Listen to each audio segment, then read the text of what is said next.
Imtiaz sir की कहानियां जो हैं वो चलती नहीं बहती हैं, जैसे संगीत बहता है। जैसे किसी खामोश शहर में या किसी खामोश इलाके में आप जाएंगे और कोई पुराना रेडियो आपको सुनाई पड़े। इम्तियाज सर की फिल्मों की कहानियां वैसी होती हैं। इश्क का एक नया वर्जन जो है उन्होंने सिखाया हमें। यह बताया कि मिलते कैसे हैं, उससे ज्यादा इंपॉर्टेंट है कि इश्क में रहते कैसे हैं, लोग इश्क में जीते कैसे हैं। और इसीलिए आज इम्तियाज सर, मैं पहला सवाल यही पूछूंगा आपसे कि क्या इश्क को किसी एक परिभाषा में ढाला जा सकता है? नमस्कार। आप जब ये सब कह रहे थे तो मेरे दिमाग में गालिब का एक शेर चल रहा था जो मैं आपको बता दूं। बक रहा हूं बेखुदी में क्या कुछ, बक रहा हूं बेखुदी में क्या सब कुछ, ऐसा कुछ है, कुछ ना समझे खुदा करे कोई। ऐसा लगता है कि जो आप कह रहे हैं वो चीज़ें मुझे मुतासिर बहुत करती हैं लाइफ में। क्यों हुआ जो हुआ, क्यों किया जो मैंने किया, इसका कोई आंसर नहीं है। ये एक बेखुदी का ही माहौल होता है when you are writing, when you are conceptualizing something, creating something. आपको पता नहीं होता आप क्यों करते हो, उसका कोई लॉजिकल कारण नहीं होता। उसी तरह से मेरे ख्याल से मेरी फिल्मोग्राफी, मेरी कहानियाँ, characters, sites and sounds that one finds in my films, वो किसी प्लान के तहत नहीं है। वो इसी तरह से फ्लो कर रहे हैं, बेखुदी में फ्लो कर रहे हैं। लेकिन सवाल सर ये था कि क्या इश्क को किसी परिभाषा में ढाला जा सकता है? क्योंकि जिस तरह से इश्क आपने दिखाया है, बहुत लोग ऐसे हैं जो दशकों के बाद भी आज भी महसूस कर रहे हैं और उसी नॉस्टैल्जिया में जी रहे हैं। अगर मेरे पास इसका आंसर होता तो मैं फिल्में बना ही नहीं रहा होता। मुझे लगता है मेरे फिल्म इंडस्ट्री के कई मित्र यहाँ पर हैं, दे विल अग्री दैट अगर हमें पता होता ना कि क्या आंसर है तो हम फिल्म नहीं बनाते। वो हमें खुद नहीं पता है कि प्रेम की परिभाषा होती है कि नहीं, या उसको किस तरह से देखा जाता है। दो प्रेम एक जैसा हो सकता है कि नहीं, एक इंसान को कई लोगों के साथ प्रेम हो सकता है कि नहीं। लैला मजनू का जो प्रेम था, क्या वो कबीर और परमात्मा के प्रेम से अलग था, ये हमें नहीं पता है। हम ढूंढ रहे हैं इसके बारे में, और जो ढूंढन है ना, वो जो सर्च है, वही हमारी फिल्में, हमारी कविता होती है। तो मुझे पता नहीं है। इम्तियाज के बारे में कहते हैं कि उनकी फिल्में हिट होती हैं, लोगों के जहन में रहती हैं, लेकिन 2-3 साल बाद समझने में समय लग जाता है। रॉकस्टार को लोगों ने देर समझा, तमाशा अभी भी लोग समझ रहे हैं, आप 2015 में समझ लिए थे। लैला मजनू दोबारा रिलीज होकर हिट हो रही है। ये लोगों की गलती नहीं है, ये मेरी कमजोरी है। मुझे ऐसा लगता है कि अगर कोई अच्छे से अपनी कहानी कह सकता है तो वो कहानी सिंपल तरीके से ही जाहिर होती है। शायद मेरी क्षमता भी शायद और बढ़ेगी, मैं और फिल्में बनाऊंगा, प्रयास करूंगा कि सिंपल तरीके से जो सोफिस्टिकेटेड कहानी या जिसको कॉम्प्लिकेटेड लगती है वो ना लगे। तो मेरा प्रयास जारी है। मुझे लगता है कि आखिर ज़िंदगी में मैं एक सरल पिक्चर भी बना पाऊंगा। लैला मजनू आपने लिखी और डायरेक्ट नहीं किया, अलग अलग थ्योरीज आती है, आपने क्यों डायरेक्ट नहीं किया उससे? क्योंकि मैं ये भी चाहता हूँ कि मेरे काम में ना किसी और का भी फ्लेवर हो। आदमी खुद से भी तो बोर हो सकता है, तो मैं चाहता हूँ कि कोई दूसरा डायरेक्ट करे तो मैं लिखूँ, तो मैं भी कुछ सीखूँ, कुछ नया झगड़ा हो। हाँ, वो मेरे ख्याल से वो अनअवॉइडेबल है, क्योंकि अगर मैं काम करूंगा तो मेरा थोड़ा सा उसमें फ्लेवर तो जाएगा। नहीं, अविनाश कहते हैं कि वो जो गिरने वाला सीन था लैला को देखकर, ना डायरेक्टर कन्विंस थे ना एक्टर कन्विंस थे। उन्हें लगा ये क्या करवा रहे हैं, फिर कहा कि इम्तियाज करवा रहे हैं, कुछ तो बेहतर होगा। इसी तरह की कॉन्फिडेंस से ना जिंदगी चल रही है मेरे ख्याल से। तो उन्हें बस ऐसे बेहोश होकर के गिरना था, मगर उन्होंने वैसा किया। बट एक वो ये ना कि हमारे काम में ना सब कुछ समझा नहीं जा सकता, कुछ चीज़ें ना फील करके की जाती हैं। इम्तियाज अली की फिल्मों में रहमान साहब की बहुत बातें होती हैं, मोहित चौहान की बहुत बातें होती हैं। मुझसे कई लोगों ने कहा कि इरशाद कामिल का उनके जीवन में क्या रोल है, उस बारे में पूछिएगा, क्योंकि राइटर अक्सर फिल्म की या गानों की जान होता है। खासतौर पर जो गाने आपके आए, बड़े खूबसूरत गाने हैं इरशाद कामिल साहब ने जो लिखे हैं, लेकिन उतनी पहचान नहीं मिलती। मोहित साहब के बारे में बहुत बातें होती है, रहमान साहब के बारे में। इरशाद कामिल के बारे में बताइए, और इरशाद कामिल की सबसे फेवरेट लाइन आपकी कौन सी है? उनकी कई सारी फेवरेट लाइन्स हैं। एक तो जो भी मैं कहना चाहूँ बर्बाद करे अल्फाज मेरे। देखिए, एक शख्स, एक राइटर अपनी बातों को कितने अच्छे से पहचानता है कि उसे पता है कि जो मैं कह रहा हूँ वो चीज़ों को बर्बाद कर रही है। इससे ही आप अनुमान लगा सकते हैं कि Irshad Kamil as a writer, as a creative person, is very well aware of his own capacities. कोई समझ नहीं रहा है यार मेरे जोक्स को। आप लोग समझे मैं क्या कह रहा हूँ? अच्छा ठीक है, थोड़ा फिर जवाब दे दो, हौसला अफजाई होती है। Very good. खुद को मैं जीता तुमको नहीं। मैं हार गया। बहुत सारी, कौन सा? खुद को मैं जीता तुमको मैं हार गया। हाँ खुद को मैं हारा तुमको मैं जीता हूं, तुम हो। हाँ, तुम हो, तुमको मैं जीता हूँ, इस जीता भी हूँ और विक्ट्री भी पाया हूँ और जी भी रहा हूँ। हाँ, so Irshad has written many big, important, interesting lines which have become the basis of the soul of many films that I have made.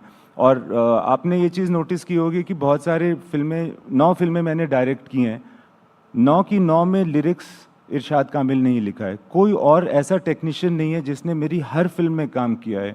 Obviously मैं उस पर बहुत ज़्यादा आश्रित हूँ। एंड तो दिल ज़्यादा किसके टूटे थे, आपके या इरशाद साहब के? इरशाद के। कई बार तो उन्होंने खुद भी तोड़वाए रॉकस्टार की तरह अपना दिल। मगर हमारे बीच में ये होता है कि मैं जो हम दोनों को पोइट्री में बहुत इंटरेस्ट है और वैसे भी ज़िंदगी में बहुत इंटरेस्ट है और हम एक दूसरे के साथ इतनी देर से हैं कि हम बेतकल्लुफ़ बहुत हैं। और इरशाद की कैपेसिटी, 2-3 चीज़ें उसकी बहुत काबिल तारीफ़ है। एक तो ये कि वो जो सोफिस्टिकेटेड आला चीज़ें हैं उसको भी समझता है और जो बिल्कुल ही जो अदना चीज़ें हैं ना, बहुत ही वल्गर जोक्स होते हैं और बहुत ही फूहड़ बातें होती हैं, वो भी वो समझता है और अप्रिशिएट करता है। जो रॉकस्टार में देखा हमने। हाँ, तो वो अपनी मतलब आलानेस और फूहड़ता दोनों वो फिल्मों में ले आता है। और उसके साथ ह्यूमर भी बहुत अच्छा है उसका। और दूसरी बात क्या है ना कि he never gives up, he never gives up. हमारे झगड़े भी होते हैं मगर वो आखिर मोमेंट तक भी फिर से लिखता ही रहता है। तो बहुत सारी चीज़ें जो उसकी फेमस भी हुई हैं या लोगों को पसंद आई है ना, वो उस वजह से भी हुई हैं कि आखिर मोमेंट पर भी उसने कुछ उसको बेहतर करने की कोशिश की थी। सर, मशहूर कहानियाँ जो होती हैं वो मुकम्मल क्यों नहीं होती हैं? अधूरी कहानियाँ ही क्यों लोगों के दिल में रह जाती हैं? जॉर्डन को हीर नहीं मिलती है। मुझसे किसी शायर ने कहा था कि पत्नी कितनी भी अच्छी हो, लोग प्रेसी को याद रखते हैं। ये क्यों होता है? इरशाद की ही लाइन है, सब पूरा होकर ख़त्म हुआ, सब पूरा होकर ख़त्म हुआ, जो आधा है वो जिंदा है। बिकॉज कोई चीज़ जब ख़त्म हो जाती है ना तो ख़त्म ही हो जाती है ना, तो फिर उसके बारे में कोई जिज्ञासा नहीं रहती, कोई इंटरेस्ट नहीं रह जाता, कोई एनर्जी नहीं बचती उसके अंदर। मगर कोई चीज़ जब अधूरी रहती है तो इंसान जो व्यूअर होता है, जो उसको देख रहा होता है, शायद उसमें वो उसके बारे में सोचना जारी रखता है, वो चीज़ उसकी ज़िंदगी का हिस्सा बन करके रहती है। शायद ये कारण होगा। बिछड़ने के बाद आशिक ज़्यादा याद आते हैं। आप काफ़ी एक्सपीरियंस लग रहे हैं इस मामले में, आप ही बताइए इसका आंसर। आपकी फिल्मों ने काफ़ी कुछ सिखाया है। सिर्फ फिल्मों से सीखा है, जिंदगी से कुछ नहीं सीख पाया? जिंदगी में भी दिल टूटे। मेरे एक मित्र हैं जानी, अच्छे राइटर कंपोजर हैं। उन्होंने मुझसे कहा कि जो कहानियाँ मुकम्मल नहीं होती हैं या जो अधूरी रह जाती हैं, उसको राइटिंग के ज़रिए अक्सर हम बड़े पर्दे पर उतार कर जिंदा रख देते हैं ताकि वो स्मृतियाँ जिंदा रहें। फिर मैं पूछ रहा हूँ, आपकी अधिकतर कहानियाँ अधूरी हैं, दिल टूटी वाली हैं, मिलकर बिछड़ना भी है, एक यात्रा भी है, कुछ गहरा जख्म है अभी भी जो अंदर है? अभी तो नहीं है, मगर मेरे ख्याल से धीरे धीरे हो जाएगा। जिस तरह से मैं ज़िंदगी जीने की कोशिश कर रहा हूँ, मुझे लगता है कि मैं सक्सेसफुल हो जाऊंगा कि एक गहरा जख्म हो जाए इस दुनिया में। प्यार में सही गलत होता है सर? रॉकस्टार में एक सीन जो शुरुआत होता है उसमें आता है कि सही गलत के पार एक मैदान है, और रॉकस्टार को देखने का आज भी लोग उसके एनालिसिस करते हैं। बहुत सारे नज़रिए हैं। एक नज़रिया किसी ने मुझसे कहा कि जॉर्डन और हीर की मोहब्बत में हम भूल गए कि हीर जो थी वो अपने हस्बैंड को डिच कर रही थी, हम मोहब्बत में इतना खोए हुए थे। तो ये प्यार में सही गलत मायने रखता है? मुझे नहीं लगता है कि प्यार में कोई लॉजिक होती है तो सही गलत भी नहीं होता है, मगर सही गलत, बहुत सारे सही गलत हमारी दुनिया में होते हैं जो लीगल होते हैं, सोशल होते हैं और जो बदलते भी रहते हैं। जैसे कुछ रूल्स होते हैं जो चेंज होते हैं। जैसे समलैंगिक रिलेशनशिप का एक रूल था जो पहले हुआ करता था, अब उसको हटा दिया गया है। तो उस तरह से चीज़ें बदलती रहती हैं क्योंकि वो लॉजिकल हैं, और जो चीज़ लॉजिकल ही नहीं है उसमें कोई सही गलत भी नहीं हो सकता, कोई रूल नहीं हो सकते हैं। उसको आप जज कर सकते हो। आप ये भी जज कर सकते हो कि हेलेन ऑफ ट्रॉय ने क्यों अपने पति को छोड़ करके 7 समुंदर पार जाना उचित समझा था। मगर अगर कोई चीज़ की, देखिए क्या होता है ना कि जो कोई लव स्टोरी होती है, कोई भी कहानी होती है ना, उसमें जो जनता देखने के लिए आती है या जो जनता कहानी सुन रही होती है ना, वो किसी अदालत में नहीं बैठी होती। उसे ये जज करने की ज़रूरत नहीं पड़ती है कि सही क्या है या गलत क्या है। उसको कुछ अपना जैसा लगता है और वो फील करके ना किसी कैरेक्टर के या किसी कहानी के साथ में चलती है। मेरे ख्याल से लव स्टोरीज़ में हमेशा ऐसा होता है। आप देखिएगा लैला मजनू, हीर रांझा, ससी पुन्नू, सोनी महिवाल, और सारी लव स्टोरीज़ में जितनी भी औरतें होती हैं ना, वो सब मैरिड विमेन हैं। उन सब की शादियां दूसरे लोगों से हुई, फिर भी उन्होंने अपनी मोहब्बत को कायम रखा, छुप के मिलती रहीं। हर वो चीज़ की जो सोसाइटी उनको परमिट नहीं करती थी करने की, फिर भी उनको जितनी मोहब्बत मिली है जनता से वो किसी और को नहीं मिली। तो वो जो मैजिकल लव होता है, जैसे रॉकस्टार में हमने देखा कि हीर बीमार हो गई और वो कहता है कि रह नहीं पाई ना मेरे बिना, और फिर वो आता है, वो टच करता है और वो काफ़ी चीज़ें खूबसूरत हो जाती हैं, आपको सुकून मिलता है किसी और के साथ। लेकिन इसी को लेकर, क्योंकि आजकल बहुत सारी खबरें ऐसी आती हैं और इन खबरों के बीच आपके ही चाहने वालों ने मुझे ये सवाल भेजा था जिसमें कहा था कि अगर आपको किसी और शख्स में एक मैजिकल एहसास हो रहा है, सुकून मिल रहा है, तो क्या अपने पार्टनर के साथ अनफेथफुल वो ठीक है या उस एहसास को इग्नोर कर दें?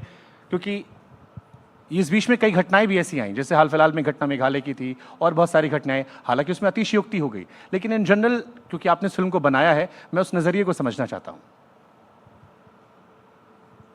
मुझे लगता है कि हर रिश्ते की एक अलग ऑनेस्टी होती है, और मुझे लगता है कि इंसान क्या कर सकता है अगर वो किसी पार्टनर के साथ है और किसी और में उसको कोई एक अट्रैक्शन या कोई कनेक्शन मिलता है।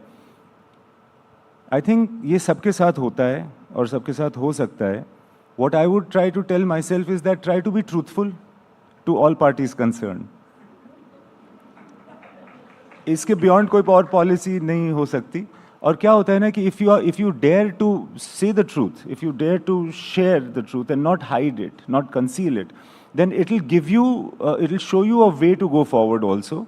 एंड वो जो तरीका होगा ना, वो आपकी क़ुव्वत को, आपके सोच को, आपकी फ़िलॉसफी को और आपके दिल को एक्सपैंड करता है। So the power to be truthful is very important I feel. And आप देखिएगा कि जैसे again going back to all the love stories that we were talking about, जो भी किरदार होते हैं ना, उसके उनसे जब भी पूछा जाता है ना, झूठ नहीं बोलते, वो सच ही बोल देते हैं और बड़े बेवकूफ़ लगते हैं, बहुत ही टैक्टलेस लगते हैं, और जिसकी वजह से उन्हें बहुत परेशानी का सामना भी करना पड़ता है। बट उस परेशानी की वजह से उनकी क़ुव्वत वो बन जाती है कि वो एक्चुअल इश्क अचीव कर सकते हैं। तो किसी के जाने के बाद वो एहसास क्यों होता है, किसी के रहते क्यों नहीं होता? क्योंकि जॉर्डन ने हीर से पूछा था कि पीछे दरवाज़ा खुला, चल चले, और वो कहती चल, और फिर वो खामोश रहता है। अगर वो चले जाते तो शायद हैप्पी एंडिंग हो जाती। वही है ना कि वो ऑस्कर वाइल्ड कहते हैं कि सिर्फ 2 तरह की ट्रेजेडी होती है, एक वो जब किसी इंसान को वो नहीं मिलता जो उसे चाहिए होता है, और दूसरी वो जो सब ज़्यादा बड़ी ट्रेजेडी होती है वो कि जब उसे मिल जाता जो उसे चाहिए होता है। तो ट्रेजेडी जो इंसान चाहता है ना, वो ट्रेजेडी ढूंढ रहा होता है एक्चुअली, जो जॉर्डन ढूंढ रहा था और उसे मिल गई। और मगर ये भी कहते हैं कि the town is best seen by the light of a burning bridge. जब आप किसी को चीज़ को छोड़ देते हो, बाय गॉड छोड़ देते हो, जब आपको खुद भी पता होता है कि अब ये चला गया है, तब उसकी एक्चुअल अहमियत समझ में आती है। बिकॉज इंसान को ये कर्स है कि उसे like he will find the grass greener on the other side. He will constantly crave for what he does not have. जो अपने पास होता है उसको वही घर की मुर्गी दाल बराबर हो जाती है हमारे लिए। जनवरी के महीने में इम्तियाज़ अली ने मोहित चौहान को बगल में बैठाकर एक छोटी सी महफिल में एक कहानी सुनाई थी। रॉकस्टार 2 की वो कहानी सच है? नहीं, रॉकस्टार 2 की सारी कहानियां गलत हैं। मगर हम अक्सर ऐसे सोचा करते हैं बैठ करके जब बातें करते ये हैं। इम्तियाज़ ने सुनाई थी। एक छोटी सी भीड़ को। हाँ, वो अच्छा सुनाई थी ना दिल्ली तो में मुझे मोहित चौहान इस गाने गा रहे उम्मीद थे। में इस उम्मीद में सुनाई थी कि शायद उनमें से ही कोई लड़का या लड़की वो फिल्म बना देगा, क्योंकि कहानी अब आउट हो चुकी है। अब मुझे तो ठीक से याद नहीं है, बट होपफुली उन लोगों को याद होगी, तो होपफुली वो बना देंगे जब रॉकस्टार 2, तो मैं भी देख लूंगा। तमाशा हो गई सर, रॉकस्टार या हाईवे। जैसा मैंने कहा कि राजा को रानी से प्यार हो गया, ये इम्तियाज अली की कहानियों में नहीं होता। राजा को ड्राइवर की बेटी से प्यार होता है। जो सारथी होता है, जो आसानी से मिल जाए वो इम्तियाज अली की फिल्मों में प्यार नहीं होता। सर हाँ ये भी काफी है। पापड़ बिलवाए गए लग रहा है आपसे किसी ने अब तक आप। हाँ मैं बेल ही रहा हूँ, पापड़ ही बेल रहा हूँ तब से। तो वही है ना कि जो जिंदगी ने मेरे साथ किया है वही बदला मैं फिल्मों के थ्रू निकाल रहा हूँ लोगों के साथ, कि लोग भी इसे फॉलो करके ऐसे ही करें। ये खुद को तलाशने की हर फिल्म में कोशिश होती है या किरदारों को उससे और गहराई में ले जाने में फायदा होता है कि खुद को खोकर मैं तुझको पा गया? हर फिल्म में आप जो कैरेक्टर है वो खुद को तलाश रहा है। हाँ मुझे इतना इंटरेस्ट नहीं है खुद में, मुझे लगता है, मगर लोगों में है। मुझे ऐसा लगता है कि जैसे कि मैं आपसे मिल रहा हूँ, अभी आपको देख रहा हूँ, अब आप चले जाएंगे यहाँ से, फिर मैं सोचूंगा कि यार ये ऐसे थे, अब जहाँ गए हैं वो जगह कौन सी होगी, जिनसे मिल रहे हैं वो जगह कौन सी, वो कौन होंगी, जिन्होंने इनका दिल तोड़ा है वो कौन होंगी। ये सारी चीज़ें मेरे दिमाग में घूमेंगी, और वो आप में जो मेरा इंटरेस्ट वो भी उन लोगों में थे जिनको आपने कहानी सुनाई थी कि हाँ तो इन सब के बारे में मुझे इंटरेस्ट होगा, और उसके बारे में जो मैं नहीं जानता हूँ उसको फिक्शन से पूरा करने की कोशिश करूँगा। हो सकता है ये कहानी बन जाए और क्रिएटर्स मंच के नाम से किसी दिन मैं रिलीज़ कर दूँ। Beautiful sir. दर्शकों की क्यूरियोसिटी के लिए मैं आपको आपकी एक फिल्म का नाम दूंगा और मैं चाहता हूँ कोई एक छोटी सी कहानी आप थोड़ी सुनाते चले, जो अनसुनी हो या कम सुनाई गई हो या कम लोगों को पता हो। सबसे पहले रॉकस्टार। रॉकस्टार में हम सब काफ़ी क्रेजी हो गए थे, मतलब बहुत ज़्यादा इमोशनल स्थिति में रहते थे, और ऐसा लगता था कि और कोई हमें बीच में जब ब्रेक मिलता था ना कि 10 दिन अभी शूटिंग नहीं है, तो सारे लोग बड़े विचलित और परेशान हो जाते थे, और वो अपने घर में जाकर के लोगों से, अपने घर वालों से, बीवियों से, ख़ानदान वालों से झगड़े करते थे, और वो उनको शांति तभी मिलती थी जब वो साथ रहते थे। तो वो जो शूट की जो यूनिट थी ना, वो जैसे ग्रुपीज़ होते हैं ना, वो जैसे या कोई एक मॉब होता है या कोई कल्ट होता है, उस तरह से थे। एक तरह की बिरादरी अभी भी लगती है कि कोई इंसान, किसी ने भी जो रॉकस्टार में काम किया है ना, he will always be special to everybody else who worked in Rockstar. There was a bonhomie which I had never seen in my life. ये सच है कि रणवीर कपूर को कुछ डिवाइन पावर का एहसास हुआ था जब एक गाना रिकॉर्ड हो रहा था? ऐसा कहा क्या रणबीर ने? ऐसा कहा, एक किस्सा आया था कि जब कुन फाया कुन रिकॉर्ड हो रहा था तो उसमें एक सीन है जहाँ पर कट होना था, लेकिन रणवीर शायद किसी अलग दुनिया में कुछ अलग एहसास कर गए थे और बहुत रियलिस्टिक आया। कह नहीं सकते, उस वक्त बहुत सारी चीज़ें लगती हैं कि ये चीज़ें मतलब this is some, there is some meaning in it, there is something extra scientific meaning in it, but वो क्या एहसास था पता नहीं। Obviously everybody was, all of us were very moved right through the shooting of the film, and specially in the shooting of Kun Faya कुन। उस वक्त ऐसा था कि बहुत सर्दी थी और रात भर हम वहाँ रहते थे, जागते थे, और नंगे पैर हमें फर्श पे घूमना पड़ता था। जब हम अंदर गए तो सारी चीज़ें, जो सारे हमारे प्लान्स थे, शॉर्ट ब्रेकडाउन था, वो सब कैंसिल हो गया, क्योंकि वहाँ आप ट्रॉली नहीं ले जा सकते थे, और सारे शॉट्स, वो ट्रैक होता है उसमें था, और ये जो जिब होता है ये भी हम नहीं ले जा सकते थे। बहुत सारे ऐसे रूल्स एंड रेगुलेशंस थे, पीठ नहीं कर सकते, बहुत सारी चीज़ें थी। तो सारी चीज़ें जब एकदम टूट के ख़त्म हो गई ना, तो फिर एक नया इमर्जेंस हुआ। फिर जब मैं एक शॉट ले रहा होता था या कुछ कर रहा होता था, हमें नहीं पता था कि इसके बाद क्या होगा। उसमें कोई एक फ्लो हमें मिला, and the song was inspiring us, and उसमें बहुत सारी चीज़ें थी। आई थिंक क्या होता है कि आई थिंक डिवाइन पावर सिर्फ एक होता है, वो होता है बिलीफ का। मैंने अपनी ज़िंदगी में कोई सुपर नेचुरल चीज़ होते हुए नहीं देखी है, मगर मैंने ये ज़रूर देखा है कि एक बिलीफ और एक के साथ ना आप कुछ ऐसा कर जाते हो जो आप दरअसल नहीं कर सकते थे। वो माहौल था जब हम शूट कर रहे थे, ये वो माहौल ज़रूर था। आप में से कम लोग जानते होंगे कि इम्तियाज जो है मैच मेकर भी हैं, ऐसा मुझसे रणदीप हुड्डा ने कहा। नहीं, हाँ, रणदीप हुड्डा ने कहा है। रणदीप हुड्डा का मैंने पॉडकास्ट किया था, हाँ। तो उन्होंने कहा कि जब हाईवे के प्रमोशंस हो रहे थे तो एक बड़ा ब्यूटीफुल सा आप लोग का वीडियो वायरल होता है जिसपे एक ट्रॉली है, आप, आलिया और रणवीर कपूर बैठे हैं। उन्होंने कहा पिक्चर मेरी थी, प्रमोशन में रणवीर कपूर आए थे, बट मैं खुश इस बात से हूं कि दोनों की जोड़ी वहां से बन गई, इम्तियाज को क्रेडिट दे रहा हूं मैं। हाँ, अगली पिक्चर जब मैं बनाऊंगा उसमें रणदीप को एज एन एक्टर नहीं लूंगा, बट उसको वही वाला रोल करने के लिए बुलाऊंगा, तो उसका एक्चुअली उसने ये गुंजाइश नहीं छोड़ी। He is very happily married with Lin and I wish them all the best, very very nice couple. उसने खुद ही अपना काम कर लिया, मुझे ज़रूरत नहीं आपको ये वाइब कब आई, मतलब कि ये दोनों परफेक्ट मैच मेकर हैं, मतलब अच्छे, क्योंकि लोग आपको भी क्रेडिट देते हैं उस वीडियो को, जब अब हम पीछे मुड़कर देखते हैं तो हमें लगता है कि कुछ है इसमें खूबसूरत, कुछ है। जब मैंने आलिया के साथ काम किया तो मुझे लगा कि the only other actor who behaves like this is Ranbir. उन दोनों की काम करने के स्टाइल में या जिस तरह से वो इमोशंस को प्रोसेस करते हैं ना, उसमें सिमिलैरिटी ज़रूर थी। और ये बात मैं कहता भी था कभी रणबीर को कभी आलिया को कि you know you guys behave in a similar fashion. मतलब मैंने गलत नहीं कहा कि आप मैच मेकर हैं।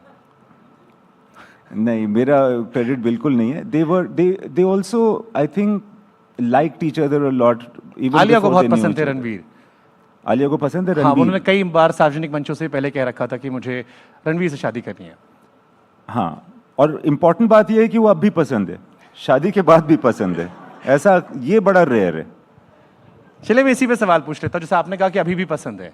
आजकल के रिश्ते बड़े टेम्परेरी होते हैं। अभी चेतन भगत भी आए थे, वो भी कह रहे थे कि किसी के साथ मिले, इश्क फर्स्ट टाइम देखा लव हो गया, सेकेंड टाइम में सब हो गया, उसके बाद फिर इंटरेस्ट खत्म हो गया। तो ये मोहब्बत कैसे बदल गई, या ऑप्शन ज्यादा हो गई, या हम ज्यादा खुल गए, ज्यादा दुनिया देख जब ली? से लोग मोहब्बत की बातें कर रहे हैं मुझे लगता है तब से यही कह रहे हैं कि मोहब्बत बदल चुकी है। पहले की मोहब्बत ज़्यादा बेटर हुआ करती थी। मुझे नहीं लगता, मुझे लगता है कि ऐसा कुछ नहीं है। मुझे लगता है मोहब्बत वही है, उसकी परिभाषा बदलती रहती है, उसके तरीक़े बदलते रहते हैं। रिलेशनशिप और मोहब्बत में फ़र्क है। रिलेशनशिप का तरीक़ा बदलता रहता है, मोहब्बत का वही लॉजिकल तरीक़ा है जो उस वक्त भी समझ में नहीं आता था, आज भी नहीं समझ में आता है। पहले भी लोग, रिश्ते टूट सकते हैं, रिश्ते फिर से बन सकते हैं, रिश्तों को ढोया जा सकता है सदा सदा सदा के लिए, मगर इन चीज़ों का मोहब्बत से कोई लेना देना नहीं है। आपके ज़माने में थी ये सब सिचुएशनशिप या बाकी शिप्स जितनी चल रही हैं? मेरा ज़माना तो अभी चल रहा है। कहना क्या चाह रहे हैं आप? अभी भी मोहब्बत में हैं आप? मोहब्बत कोशिश करता रहता हूँ मैं, कैसी कि मोहब्बत मोहब्बत? में रहूँ। मैं काम की मोहब्बत की बात नहीं कर रहा हूँ। नहीं, आप किस मोहब्बत की बात कर रहे हैं?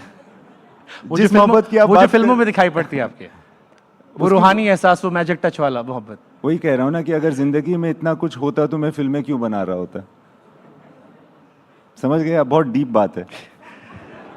इम्तियाज अली का जब जिक्र आता है तो जो फिल्में हमारे जहन में सबसे पहले आती हैं वो आती हैं रॉकस्टार, जब वी मेट, कॉकटेल आपने लिखी थी, लव आजकल, हाईवे, तमाशा। आप किसी से भी इम्तियाज का जिक्र कीजिए, वो सबसे पहले आपको इन फिल्मों का नाम बताएगा। और एक सवाल ये मेरे मन में आया था कि ये सारी फिल्में 2007 से 2015 के बीच की हैं। 2015 से 2025 में हम हैं। इम्तियाज ने फिल्में बनाई, अच्छी गई हैं, सुपरहिट है, मुझे बहुत सारी फिल्में आपकी अच्छी लगी। बट वो जो कल्ट फिल्में थी जो सबसे पहले इम्तियाज को दिमाग में करती याद आती हमें, वो 7 से 15 में थी। ऐसा लगता है कुछ थोड़ा सा मिसिंग है एक दर्शक के तौर पर, क्योंकि मुझे आपकी वो फिल्म, आई एम श्योर बहुत सारे लोग यहाँ होंगे जिनसे आप इम्तियाज का जिक्र करेंगे तो आपसे रॉकस्टार के बारे में बात करेंगे, तमाशा में गहराई में ले जाएंगे, और बहुत सारी फिल्मों का जिक्र करेंगे। कुछ लगता है मिसिंग है, या हम इतना कुछ हमने गहराई में देख लिया कि हमें अगर एक एवरेज या बेस्ट आता है तो हमें उम्मीदें हमने बढ़ा रखी है? नहीं, अच्छा है कि अगर उम्मीदें बढ़ा रखी हैं, इसमें कोई प्रॉब्लम नहीं है। जैसा कि आपने कहा था कि कुछ साल लग जाते हैं फिल्मों को सक्सेसफुल या पॉपुलर होने में, वो साल लग रहे हैं। हो सकता है कि अगले साल तक एक दो और फिल्में आपको पसंद आ जाए मेरी। इम्तियाज अली की अपनी सबसे ज्यादा देखी हुई फिल्म कौन सी है? बनने के बाद मैं अपनी फिल्मों को ज़्यादा देख नहीं पाता हूँ। शायद रॉकस्टार अभी मैंने रिसेंटली देखी, क्योंकि जब रॉकस्टार रिलीज़ हुई थी, जब वो बन करके आई थी, उसका जो फाइनल पहला वाला शो भी था वो भी मैं देख नहीं पाया था किसी वजह से। उसके बाद जब रॉकस्टार रिलीज़ हुई तो मैं अक्सर टिकट खरीद करके अकेले जा कर के देखता था फिल्म, मगर जैसे ही फिल्म स्टार्ट होती थी मैं सो जाता था for some reason, so I was never able to watch the film. फिर अभी क्योंकि वो रिलीज़ हुई थी कई साल के बाद, तो मुझे फिर से मौका मिला, फिर मैंने 2 बार देखी। तो that is my highest seen film I think. मैं पता नहीं कितना सही हूँ कितना गलत, लेकिन मैंने कहीं पढ़ा, किसी से सुना भी मैंने, कि रणवीर कपूर ने दोबारा आपको याद दिलाई थी कि आप एक म्यूजिकल फिल्म बनाए थे रॉकस्टार, एंड जॉन अब्राहम शायद पहली कास्टिंग थे। सच है ये? या इट्स ट्रू। सबसे पहले मैंने जॉन से बात की थी इसके लिए, बहुत पहले की बात है ये, उस वक्त की बात है जब वी मेट नहीं बनी थी। और ये भी सच है कि आप रॉकस्टार लिखकर भूल गए थे?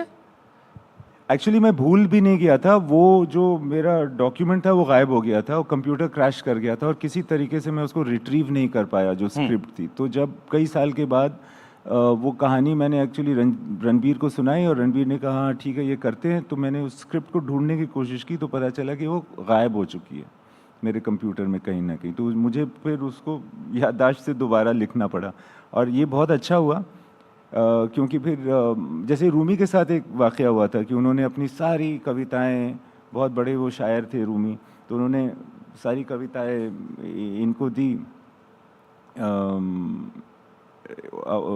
अपने उस्ताद को, तो उस्ताद ने सब लिया और सबको दरिया में फेंक दिया और सब बह गया। एंड फिर उन्होंने कहा रूमी से कि अब जो तुम लिखोगे वो अच्छा होगा। सो मेरे ख्याल से वो रॉकस्टार की स्क्रिप्ट जो गायब हो गई थी ना, उसको फिर दोबारा लिखने के चक्कर में वो फिल्म जो है वो बनी जो अब वो बनी है। तमाशा जब आई थी सर, तो 2 तरह के रिएक्शन थे। तमाशा जब आई थी तो लोग इतनी गालियां बक रहे थे ना कि आप सोच भी नहीं सकते। वही मैं कह रहा हूँ कि 2 रिएक्शन थे। हाँ। एक रिएक्शन था ये क्या बना दिया है, और दूसरा था क्या बना दिया है। ज्यादा कौन सा पहले आया था? क्या होता है ना कि फिल्म मेकर्स को लोग तारीफ ज़्यादा करना पसंद करते हैं, तो जो जिनको फिल्में पसंद नहीं आ रही होती वो पीछे से निकल जाते हैं, जिनको पसंद आ रही होती वो सामने आते हैं। मगर एक बड़ा इंटरेस्टिंग रिएक्शन था, इनसे अलग वो रिएक्शन था जिसकी वजह से ना मुझे समझ में आ गया कि किस तरह से लोग इस फिल्म को देख रहे हैं। पहली ही स्क्रीनिंग में कहीं पर एक ऑडियंस में मैं गया, एंड बहुत सारे लोग थे, वो बहुत सारे लोग आगे बाहर वो बोल रहे हैं अच्छी फिल्म, अच्छी ही बोलते हैं, फिल्म मेकर से क्या कहेंगे। और एंड एक महिला थी जो वहाँ खड़ी होकर के, उनकी उम्र मुझसे शायद थोड़ी सी ज़्यादा थी उस वक्त, तो वो देख रही थी मुझे दूर से खड़ी होकर के, और उनकी आंखों में कुछ था, तो मैं बार बार ना उनकी तरफ देख रहा था कि ये ऐसे देख रही हैं मुझे। तो सबने कह लिया जो कहना था, फिर मैं उनकी तरफ गया, वो जाने लगी, तो फिर मैं उनकी तरफ गया, and actually I followed her and I said that आपको कैसी लगी फिल्म। तो she look towards me and she said ये फिल्म तुमको पहले बनानी थी, अब तो बहुत देर हो गई। And she walked away, and as she walked I felt that like that glisten in her eyes as though she's crying, and I thought about it later that ये क्या हुआ इनको। तो I feel that lot of people actually equated this film with their lives। अपनी परिस्थिति के हिसाब से लोगों ने डिसाइड किया कि ये फिल्म उनको अच्छी लग रही है कि बुरी लग रही है। उनकी लाइफ में देर हो गई थी, बट मैंने टाइम पे देख ली थी सर।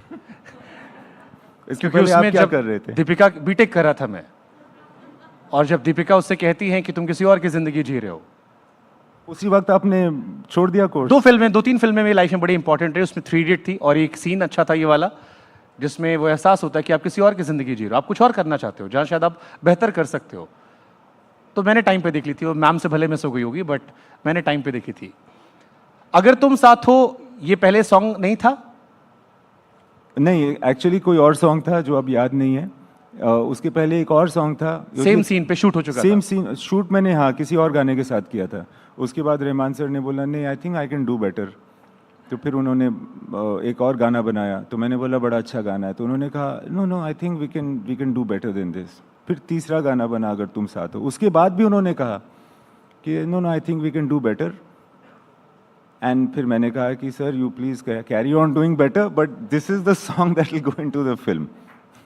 दिल और दिमाग की लड़ाई में किसकी सुने? क्योंकि जब मैं गाना सुनता हूँ पल भर ठहर जाओ दिल ये संभल जाए, कैसे तुम्हें रोका करूँ, रोकना भी चाह रहे नहीं भी रोक रहे हैं, अगर तुम साथ हो, दिल और दिमाग, अगर आप इश्क में हो तो किसकी सुने? आपके पास गुंजाइश ही नहीं होती है कि आप किसकी सुने, आप दिल की ही सुन रहे होते हैं। ये आप अपने आप को बेवकूफ़ बना रहे हैं। ये कह के कि मैं सुन रहा हूँ, मैं डिसाइड कर रहा हूँ। अक्सर दिल ही डिसाइड कर रहा होता है। इश्क में इंसान, मुझसे कुमार विश्वास ने कहा था कि इश्क में इंसान का बेटर वर्जन निकल आता है। इश्क में इंसान कैसे निखरता है, या खुद की तलाश, क्योंकि आपकी हर फिल्मों में थीम यही एक जो मैंने डिस्कवर की है, आप कैसे देखते हैं इश्क में पड़े इंसान के साथ क्या बदलाव होता है? जैसे कि मैंने कहा कि इश्क इंसान को ना बहुत सारी तकलीफ मुश्किलात में डाल देता है, ऐसे सिचुएशंस में डाल देता है जो वो जिसके लिए वो प्रिपेयर्ड नहीं है, तैयार नहीं है। फिर उसके अंदर का जो एक मीडियोकर इंसान होता है ना, वो मरने लगता है, बिकॉज मीडियोकर इंसान जो होते हैं उनको हर चीज़ कंट्रोल करने की ज़रूरत पड़ती है।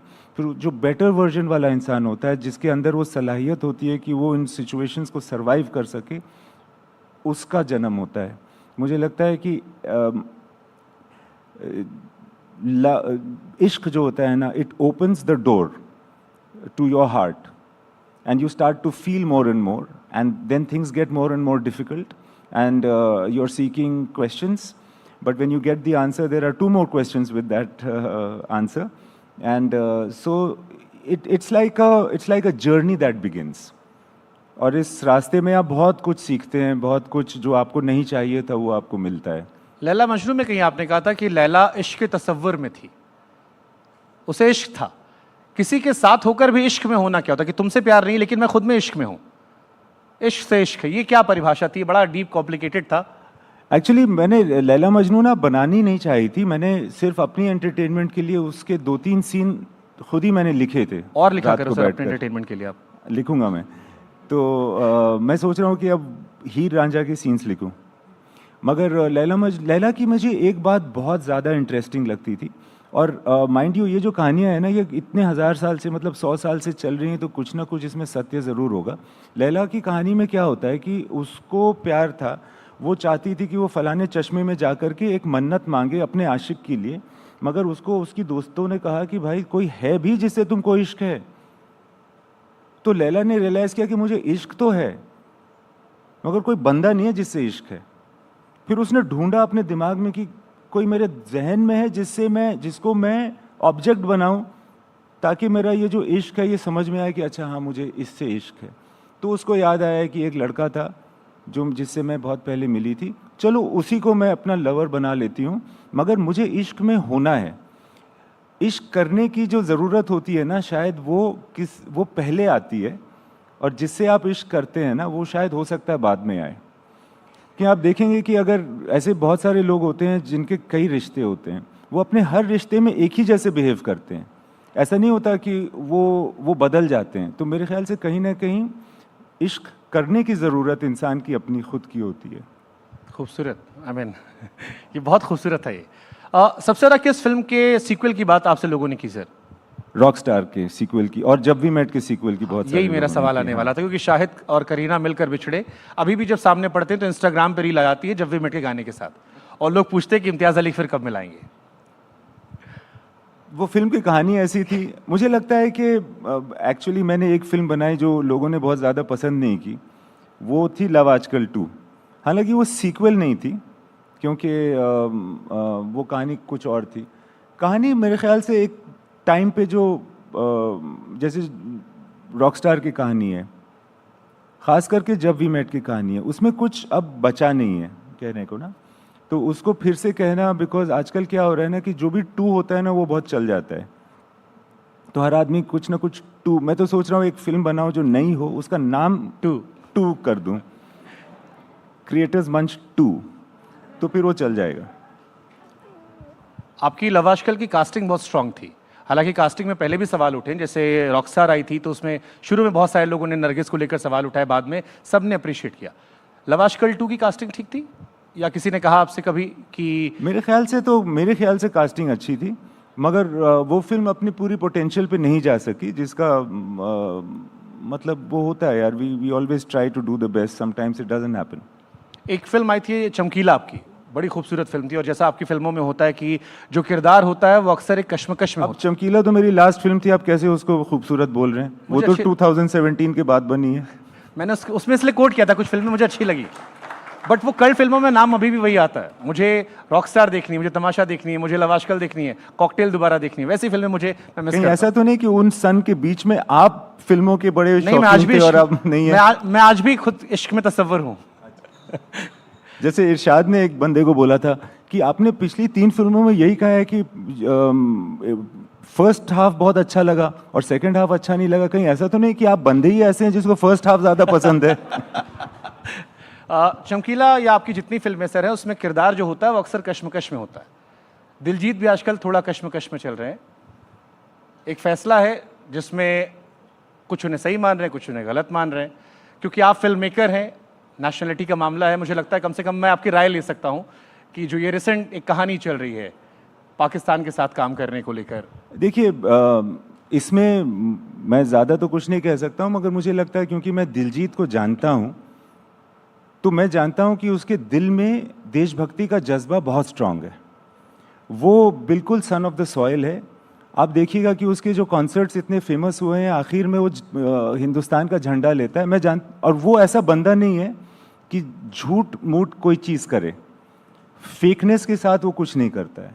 तो उसके दिल में ये जज्बा, उसको किसी ने कहा नहीं था कि आप ऐसा करो, बट वो अपने हर कॉन्सर्ट के एंड में वो मैं हूँ पंजाब और हिंदुस्तान के झंडे के साथ इसीलिए शायद सबने इतनी मोहब्बत उन्हें दी और इसीलिए शायद लोग सवाल भी उठा रहे हैं सर। हाँ, मगर क्या होता है कि अक्सर क्या हो, मैं देखिए डिटेल्स तो नहीं जानता, बट एक्टर का डिसीजन नहीं होता है ना कि किसे कास्ट किया जाए फिल्म में। तो I don't know how it went, but I do know that वो उसके अंदर देश प्रेम बहुत ज़्यादा है दिलजीत के अंदर। तो मुझे लगता है कि जो लोग देख पाएंगे उसके अंदर के सच को, कुछ देर के बाद उनको समझ में आ जाएगा। ठीक है। एक सवाल मुझे इसी भीड़ में से किसी ने दिया था कि इंडिया में कास्ट एक बहुत बड़ा इशू है, और किसी ने मुझसे अभी भीड़ में एक बच्चे ने आकर मुझसे कहा कि इम्तियाज सर से पूछना था, तो सवाल मैं ही पूछ लेता हूँ। उसने कहा कि चमकीला फिल्म में किरदार को हाईलाइट किया गया, कास्ट को हाईलाइट नहीं किया। कई लोग कह रहे थे कि बचते हैं, तो क्या फिल्म मेकर के तौर पर अभी भी हम उस चीज़ को छूने से थोड़ा सा बचते हैं? नहीं, बचना नहीं चाहिए, मगर क्या है कि cast was a very very big. Chamkila की ज़िंदगी में कास्ट बहुत बड़ा मुद्दा था, मगर उसकी ज़िंदगी में बहुत सारे बहुत बड़े बड़े मुद्दे थे। जब मैंने फिल्म बनाने की शुरुआत की तो मुझे लगा इसमें कुछ मुझे छोड़ना पड़ेगा जी, और कुछ चीज़ें पकड़नी पड़ेंगी। तो मैंने जो पकड़ा वो ये था कि it was almost like a love story between an artist and music. उस एंगल से मैंने फिल्म को देखा और उस एंगल से जो इम्पोर्टेंट था उन चीज़ों को रखा, और जो चीज़ें मैं नहीं अकोमोडेट कर सकता था उनको थोड़ा सा टच करके मैं निकल गया। ठीक है सर। जैसे एक वहाँ होता है जब वो खुद कहता है कि मैं चमार हूँ मगर मैं भूखा नहीं मरूंगा और आपकी भीख की ज़रूरत नहीं है मुझे, दैट काइंड ऑफ थिंग। सो वो इम्प्लाई हो गया और फिर मैं वहाँ से आगे बढ़ गया। इस चीज़ को मैं इंक्लूड ज़रूर करना चाहता था, मगर इसके बियॉन्ड मेरे पास टाइम नहीं था स्क्रीन प्ले में। ठीक है, एक छोटा सा रैपिड फायर है सर। पहला क्रिटिसिज्म किस फिल्म के लिए मिला था? पहला क्रिटिसिज्म पहली फिल्म के लिए ही मिला था। वो फिल्म बनने के पहले ही वो क्रिटिसिज्म मिल चुका था। वो ये था कि तुम लव स्टोरी बनाना चाह रहे हो और इसमें तो कोई विलन ही नहीं है, तो बैरियर नहीं होगा तो लव स्टोरी क्या बनेगी? जब मुगले आजम नहीं होंगे तो दो लोग प्यार में आपस में दुश्मन बन जाते की हैं। मोहब्बत का क्या फ़ायदा? दो लोग प्यार में एक दूसरे के सबसे बड़े दुश्मन बन जाते हैं कई बार। हाँ, खुद दुश्मन अपने अंदर होता है, यही मैंने उनसे भी कहा था। जब वी मेट की गीत या फिर तमाशा का वेद, कौन सा किरदार आपके करीब है? जब भी मेट की गीत की तरह मैं बनना चाहता हूं, बट तमाशा के वेद की तरह हूं, तो करीब ज्यादा वो है जो आप बनना चाहते हैं। तो जब भी मेट की गीत ज्यादा करीब है। ब्यूटीफुल। दीपिका या आलिया? इतना भी बेवकूफ नहीं हो कि ऐसे मंच में ये जवाब दे दूं मैं। आपने जवाब दिए वैसे इस पे? मैंने देखिए जो जवाब दिए ना, कभी मैं आलिया बोलता हूं, कभी मैं दीपिका बोलता हूं। तो आज किस ओर है? आज मुझे दोनों ही इक्वल लग रही है, पता नहीं क्यों। ओके, इम्तियाज अली के गाने हम सब बहुत सुनते हैं। इम्तियाज अली की प्लेलिस्ट के 5 गाने हमें बता दीजिए। मेरा एक भी गाना उसमें नहीं है। मैं जो आप सुनते हैं, आप जो म्यूजिक प्ले करते होंगे, ड्राइव करते हो, 5 गाने जो आप कभी भी सुन सकते हैं। हाँ, एक तो मैं ना फैज़ की नज़मों के गीत अक्सर सुनता रहता हूँ, फैज़ अहमद फैज़ की। मैं पोइट्री मुझे बहुत पसंद है। फिर मैं ना अक्सर बिली जोएल के गाने बहुत सुनता हूँ, लेड ज़ेपलिन के गाने बहुत सुनता हूँ, पिंक फ्लॉयड भी सुनता हूँ। अब गुस्से से देख रहे हैं मेरी तरफ? नहीं सर, अच्छा, मैं समझने की कोशिश कर रहा हूं। समझने की कोशिश कर रहे हैं। अच्छा हाँ, और बहुत सारे ऐसे रैंडम गाने हैं जो मुझे बहुत पसंद है, singles of various artists. Bollywood में कोई गाने जो आपको पसंद हो? पुराने गाने मुझे बहुत पसंद हैं। जैसे कौन से? वो काफ़ी पुराने हैं, मतलब वो मेरी पैदाइश के पहले के भी बहुत गाने सारे पुराने गाने नहीं, हैं। जनरेशन वाइज बढ़ते रहते हैं, लोग सुनते रहते हैं। हाँ, लोग सुनते रहते हैं, जैसे वो तुम पुकार लो, रहे ना रहे हम, इस तरह के गाने बहुत सारे हैं। वो कौन सा है कि चलिए और अच्छे से फ्रेम कर देता हूँ, जब आप आशिकी में थे तब कौन से गाने सुन रहे थे? तब मैं सुनता था ए मेरे हमसफर। उदित नारायण, खूबसूरत गाना है। आप ही की फिल्म की लाइन से ही मैं एंड कर दे रहा हूँ कि आपको क्या लगता है ये इंटरव्यू हम कर रहे हैं? नहीं, ये सब हमारी पहले से कहानी planned था। लिखी हुई है। ये कहानी लिखी हुई थी। Thank you so much Imtiaz Ali. Thank you very much. खूबसूरत लम्हा मेरी जिंदगी का एनडीटीवी परिवार की तरफ से शुक्रिया।